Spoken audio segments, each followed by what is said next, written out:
America Russia మధ్య ఉద్రిక్తత వాతావరణం నెలకొంది. రష్యా సమీపంలో 2 అణు జలాంతర్గామిలను మోహరించిన అమెరికా మోహరించనుంది.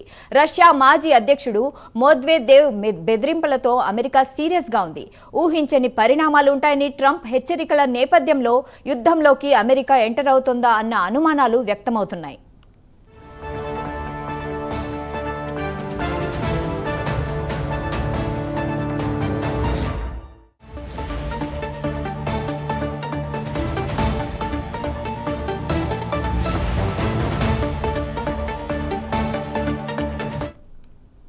అమెరికా రష్యా మధ్య ఉద్రిక్తత వాతావరణం నెలకొంది. రష్యా సమీపంలో 2 జలాంతర్గాములను మోహరించనున్న అమెరికా.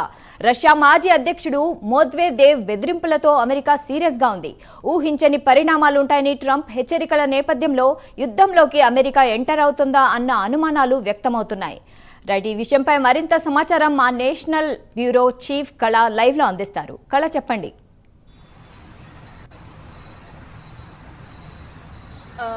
షైదా, దాదాపు ఏదైతే రష్యా అమెరికా మధ్య ఏదైతే మాటల యుద్ధము అంటే గంటకు పెరుగుతుందని చెప్పవచ్చు. దాదాపు ఏదైతే టారిఫ్ విధించినటువంటి సందర్భము, ఇండియాకు 25% టారిఫ్ విధించిన తర్వాత అటు రష్యాకు తర్వాత ఇండియాకు సంబంధించినటువంటి ఎకానమీపై చాలా కీలకమైనటువంటి వ్యాఖ్యలు చేశాడు అమెరికా అధ్యక్షుడు ట్రంప్. అయితే ఇది డెడ్ ఎకానమీ అన్నటువంటిది చాలా కీలకమైనటువంటి వ్యాఖ్యలు చేశారు. దీనిపై అటు భారత్ కూడా ఘాటైనటువంటి సమాధానం ఇచ్చింది, అటు రష్యా కూడా దీనికి కూడా ఘాటైనటువంటి సమాధానం ఇస్తుంది. అయితే దీనికి సంబంధించినటువంటి కీలకమైనటువంటి వ్యాఖ్యలు దాదాపు మనం కొన్ని గంటల నుంచి కూడా చూస్తున్నాము. రష్యా మాజీ అధ్యక్షుడు మెద్వెదేవ్ ఏదైతే ఒక కీలకమైనటువంటి వ్యాఖ్యలు చేశారు. అయితే ఇతడు డెడ్ ఎకానమీ కాదు, డెడ్ హ్యాండ్ అన్నటువంటిది ఒక కీలకమైనటువంటి వ్యాఖ్యలు చేశారు.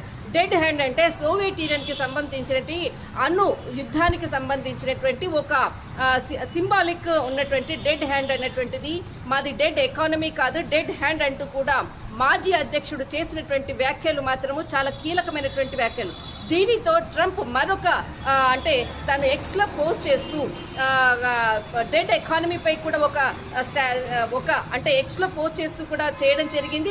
దానికి ప్రతిస్పందనగా కూడా ఇక్కడ ఏదైతే రష్యా మాజీ అధ్యక్షుడు చేసేటటువంటి వ్యాఖ్యలు మాత్రము చాలా కీలకంగా రష్యాకు సంబంధించినటువంటి టారిఫ్ అనుకోవచ్చు. ప్రస్తుతము ఇరాన్ ఇజ్రాయెల్ లాగా మేము కాదు అంటూ కూడా కొన్ని వ్యాఖ్యలు కూడా చేయడం జరిగింది.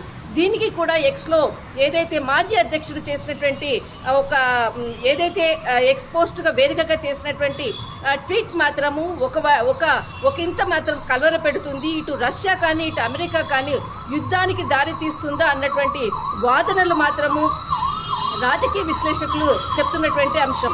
అయితే దీనికి సంబంధించినటువంటిది వెంటనే ఇక్కడ ట్రంప్ ఒక కీలకమైనటువంటి ఆర్డర్స్ కూడా ఇష్యూ చేయడం జరిగింది. ఏదైతే రష్యాకు అణు జలాంతర్గామికి సంబంధించినటువంటి మొత్తం అంతా కూడా బార్డర్లో మోహరించాలి అన్నటువంటిది కూడా సింబాలిక్ గా ఒక ఆర్డర్స్ కూడా జారీ చేసినట్లు ఉంది. దీనికి ఎక్కడ ఏ ప్లేస్ అన్నది మాత్రం ఇక్కడ కీలకంగా ఇక్కడ ఎక్కడ కూడా చెప్పలేదు. కానీ దీనికి సంబంధించినటువంటి ఆర్డర్స్ ఇష్యూ చేయడం జరిగింది.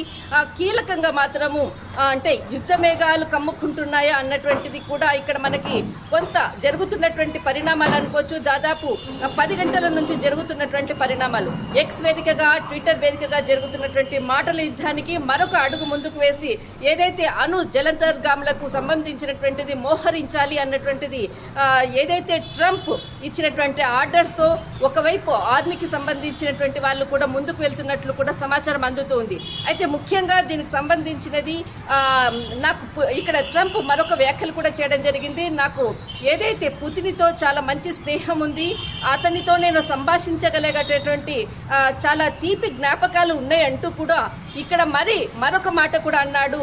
కానీ తనతో నేను మాట్లాడుతున్న సమయంలోనే అతడు ఈ విధంగా ఒక దేశంపై ఇజ్రాయెల్ పై కూడా ఏదైతే యుద్ధానికి ముందుకు వెళ్ళినటువంటిది దానితో నేను పుతిన్తో కూడా మాట్లాడట్లేదు అంటూ కూడా ఈ మధ్య రష్యాకు తర్వాత అమెరికాకు మధ్య వైరానికి మాత్రము మాజీ అధ్యక్షుడే మెయిన్ కారణం అంటూ కూడా కీలకంగా కూడా కొన్ని వ్యాఖ్యలు చేయడం జరిగింది. మొత్తం మీద మాత్రము ఇక్కడ 2 దేశాల మధ్య మాత్రము దీనికి సంబంధించినటువంటిది అణు జలాంతర్గామికి సంబంధించినటువంటి యుద్ధ మేఘాలు కమ్ముకుంటున్నాయా అన్నట్టు మాత్రము ఇక్కడ కొంత స్పష్టంగా తెలుస్తూ ఉంది. షైదా, రైట్, థ్యాంక్ యూ కళ.